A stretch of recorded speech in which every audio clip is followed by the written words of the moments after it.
Hey guys, Coach Pop here. Thanks for joining me for the video cast. This is the first of 5 lessons on World War One. We're going to kind of alternate between causes and effects and sort of narrating the progress of the war over these 5 lessons. But today what we're focusing on particularly are the causes of the Great War. What leads to the outbreak of what we call World War One. At the time they called the Great War. There's this sense, though, when we look back in history that like something was inevitable, like it had to happen that way. What's interesting about the Great War, though, is that people at the time leading up to this had that same sense that it was kind of inevitable. If you've been reading over this quotation here from 1895, this phrase, the powder keg of Europe in the Balkans, there was a sense that like some unforeseen spark, an incident that was going to just ignite everything and blow up into this great war. What were the conditions that led to this sense that it was sort of inevitable? Well, I'm going to approach this using an acronym, and it's not my invention. We're going to focus on 5 causes. 4 of them are distant causes. So we're going to start with those, and the acronym is the main causes. So each of those letters represents one of the 4 distant causes.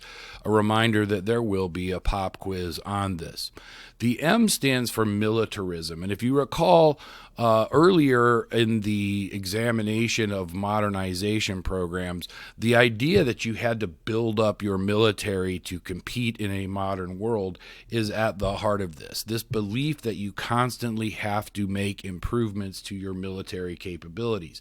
The way to do this is through industrialization, producing more machines that are going to make the facilitation of killing your opponent much more easy, which is kind of a bizarre thing to think about. But this also includes recruiting more men to actually serve, as well as developing new technologies, not just making more of what you already have.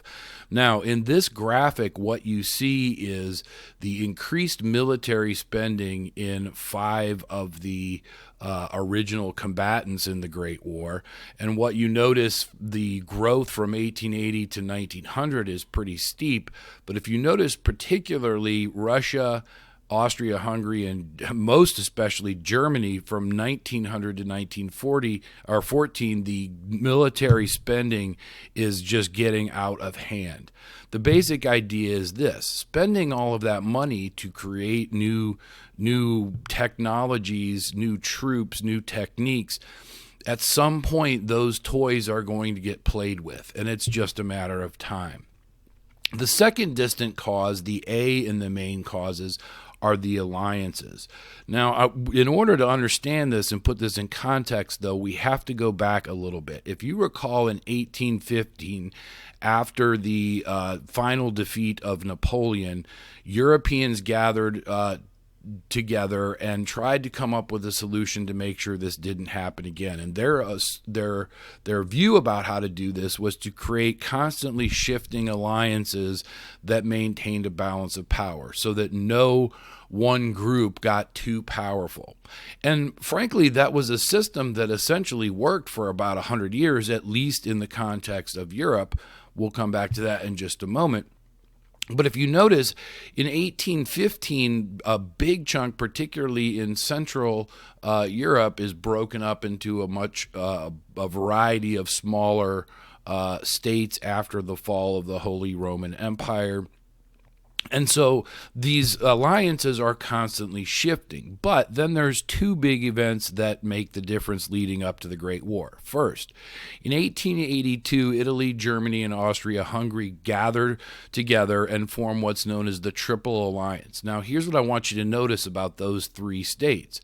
None of them existed earlier in the 19th century. They were all relatively new states, Italy and Germany combining separate states into one nation state, Austria and Hungary sort of joining together to create a larger multi-ethnic empire. But the point is, when they make this triple alliance, the balance of power has definitely shifted in their favor. Consequently, the triple entente, Britain, France, and Russia, they decide that they need to form an alliance as a way to sort of countermeasure that, a way to maintain the balance of power. So that takes us into the early part of the 20th century, but as we'll see, those alliances become a crucial factor for the actual start of the war. If you look at this map, you will notice the triple alliance sort of forming the heart of Europe there, but surrounded by Britain and France on the west and Russia on the east. That is a detail we will come back to later as well. The I in the main causes is imperialism. Obviously, we've seen that this whole notion of competition for territory is a big deal, but if you recall, there were several efforts, including the Berlin Conference and the meeting to carve up China into spheres of influence, this idea that they wanted to try to limit the actual impact of Europeans fighting other Europeans in the context of imperialism. But what's happening now is those colonies are increasingly seen as resources that are being devoted to the militarism, to the buildup for your military in the event that there is some sort of war. We're going to come back to where the colonies are and why that matters in a future lesson, but just recall that the particular areas of interest were sub-Saharan Africa, but we've also had some conflicts involving the Middle East and Afghanistan. All of those are going to play a factor by the time the war begins. The last distant cause, the N in main causes, is nationalism. Again, this idea that a nation state of an ethnic group should be created, but this turns quickly into patriotism, this intense desire for your country to be superior to other countries. Obviously, all of that ties into imperialism as well, but what we're starting to see in the build-up to the Great War is something a little bit different, a kind of supranationalism, a nationalism bigger than one state. This is expressed earliest in this idea of pan-Slavism. Now, Slavic peoples are spread out throughout Eastern Europe. Russians are the largest ethnic group who are considered Slavs, but there are a whole lot of them in the southern part of Europe, and there's this call to create a state called Greater Serbia. Now, here's what I want you to notice. This is a map of the ethnic groups in Austria-Hungary in 1910, but what you will notice is Serbia down here had broken away from the Ottoman Empire and created its own state.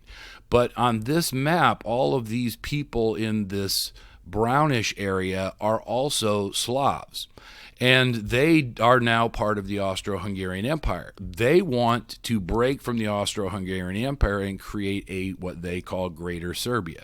Again, they're Slavic people, but all the way over here in Russia, they are also Slavs. That's going to become a factor as well.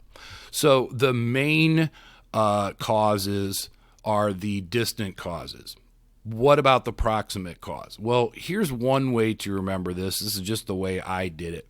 If you rearrange the letters, the same letters that mean the same thing, but then you add another A to create the word mania, crazy, craziness, which is a pretty accurate way of describing the buildup to the Great War. That second A then becomes the proximate cause. So what is the proximate cause?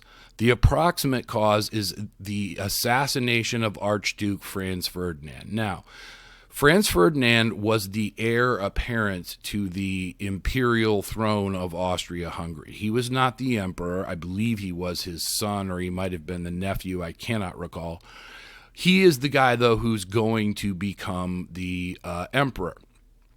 And he's making a trip in the Slavic territories of Austria-Hungary, and he is assassinated by a guy, Gavrilo Princip, who is a Yugoslav nationalist. He believes that there should be a greater Serbia, that the Serbs who broke away from the Ottoman Empire should be joined with the Slavic people who are now part of the Austro-Hungarian Empire. He assassinates the Archduke. It's interesting because the Archduke was actually not unsympathetic to the cause, but his father or uncle, the emperor, was absolutely not. Now, the story of Gavrilo Princip is pretty crazy. This photograph here in the center is him right after he has done it.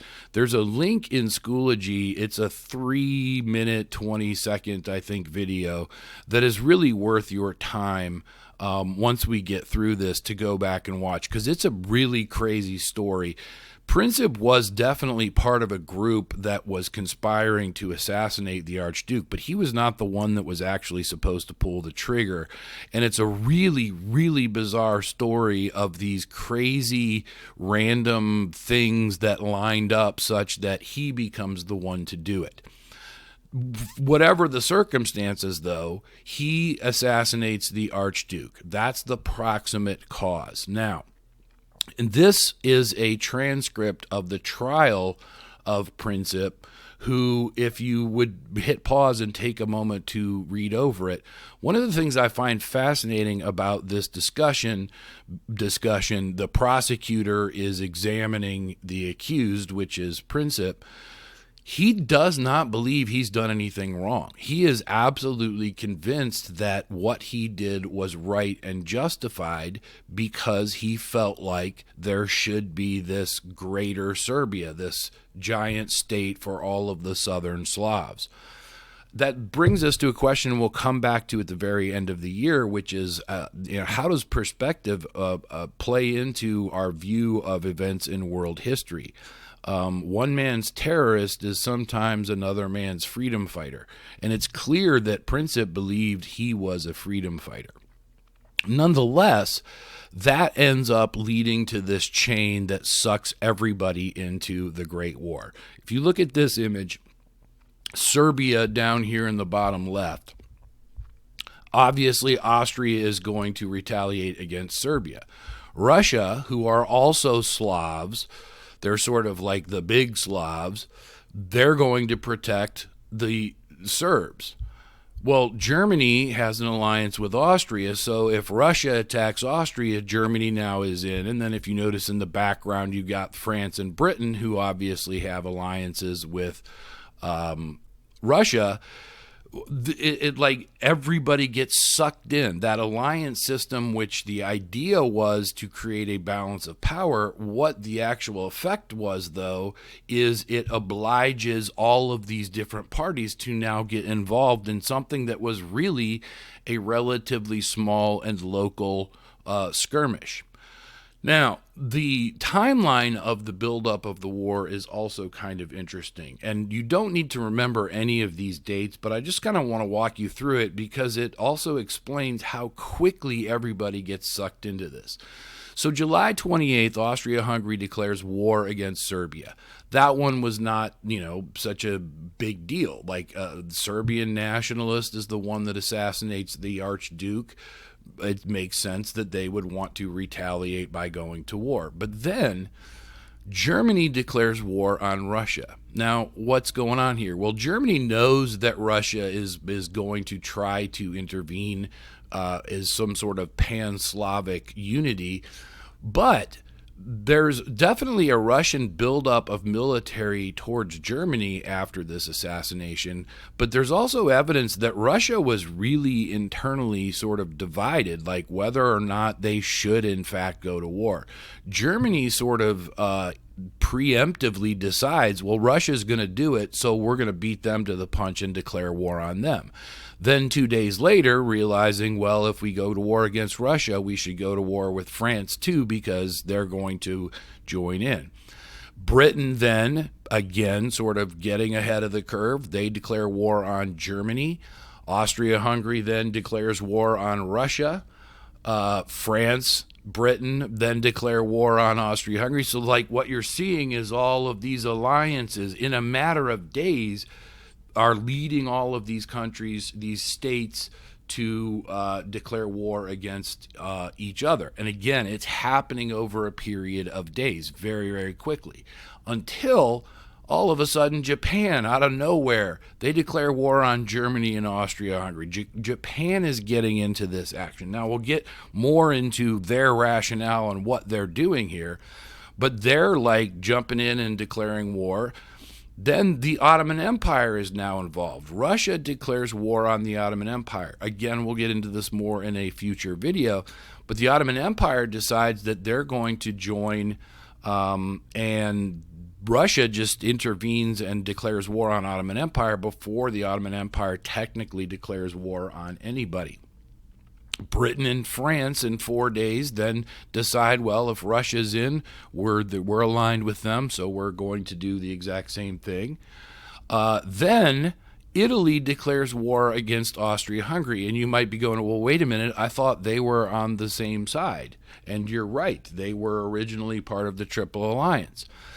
But Italy flip-flops in 1915 and declares war on all of the other people. Now, we'll talk about the why later on. But by 1915, this is the way those alliances have moved. You'll notice that some countries have joined that were not a part of the original alliance. Ottoman Empire is now a part of this. Several are trying to stay out of it. But getting back to this question of Italy, why did they flip-flop?